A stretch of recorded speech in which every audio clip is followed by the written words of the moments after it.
Pasca Revolusi 1965, Indonesia dihadapkan pada perubahan haluan politik yang nyatanya juga langsung berdampak pada dunia alutsista.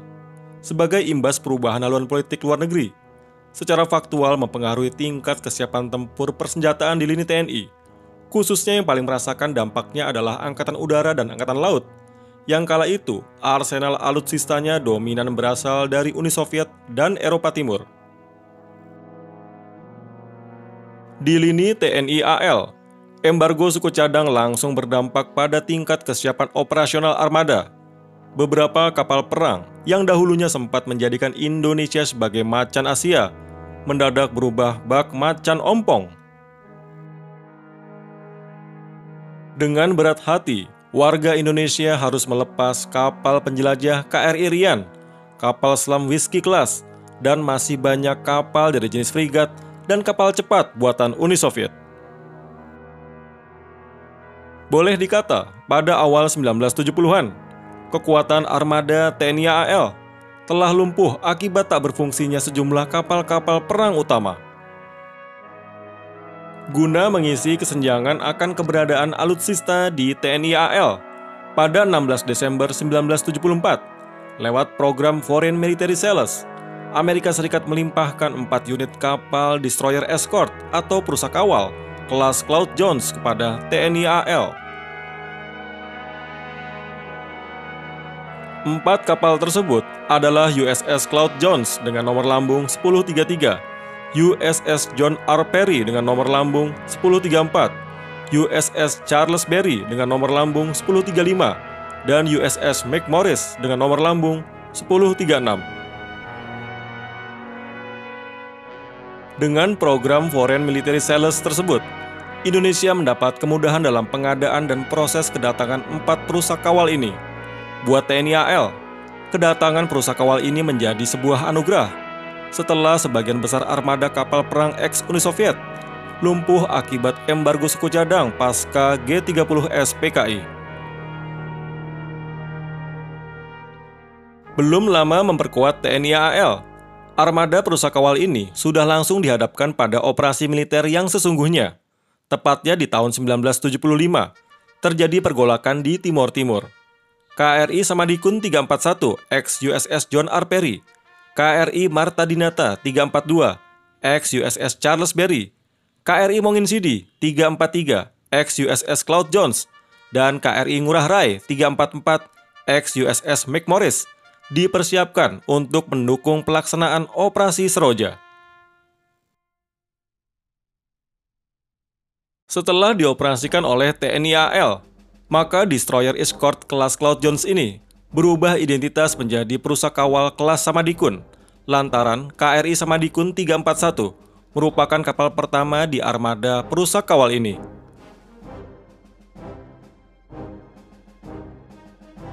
Meski punya label yang cukup sangar, yaitu destroyer escort, pada dasarnya kapal ini adalah sebuah korvet. Kapal perang ini dirancang pada era Perang Dingin dan terbilang rentan pada unsur pertahanan udara. Dari sinilah kemudian muncul kreativitas untuk meningkatkan kemampuan daya gempur keluarga perusak kawal ini.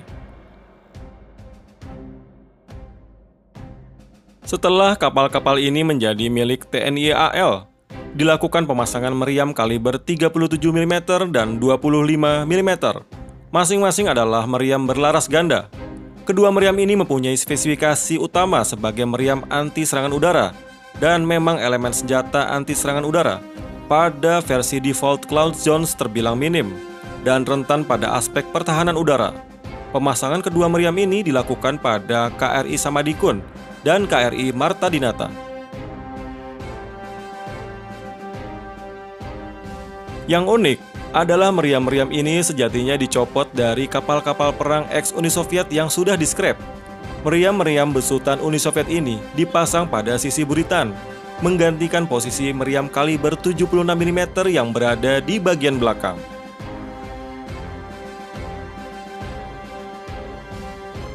Sebagai informasi, perusak kawal ini memang mengandalkan meriam kaliber 76 mm laras tunggal. Ada 2 pucuk meriam 76 mm, 1 di haluan dan 1 di buritan. Untuk sisi haluan atau depan, Meriam 76 mm dilengkapi dengan turret atau kubah, sedangkan meriam 76 mm di buritan tidak dilengkapi dengan kubah. Sepanjang digunakan oleh TNI AL, kapal perang ini punya sumbangsih yang tak kecil. Semisal dalam Operasi Seroja, tepatnya pada 25 November 1975, perusak kawal KRI Marta Dinata melakukan pemboman dengan kanon 76 mm ke Atabai, Tailako, dan daerah Simpang 3.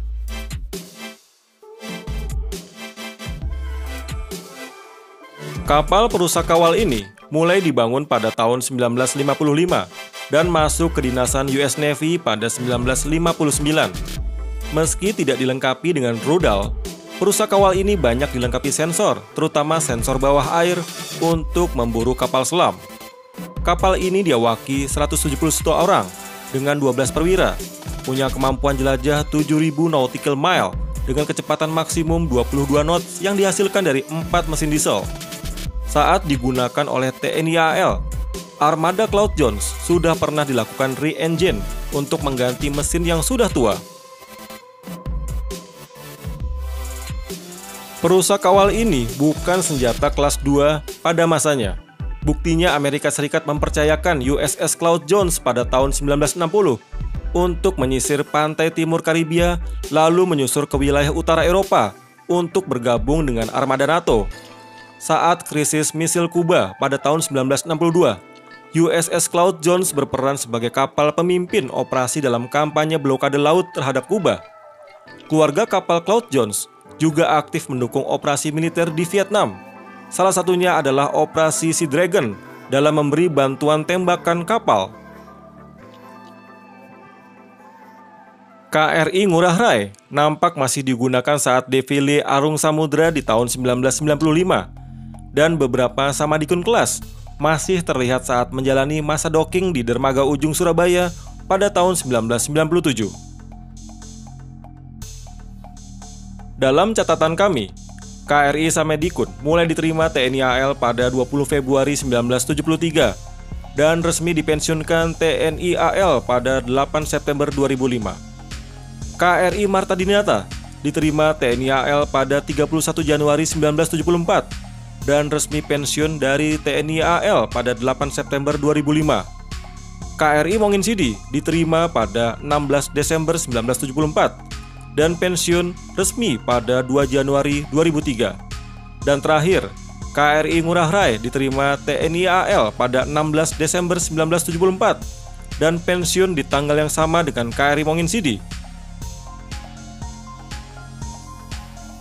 Nah, demikian bedah seputar sejarah kapal perang di arsenal TNI AL. Semoga kupasan pada video ini dapat bermanfaat bagi Anda sekalian. Bila Anda suka dengan video ini, jangan lupa like dan subscribe channel ini. Nantikan konten-konten menarik lainnya hanya di channel indomiliter.com. Sampai jumpa.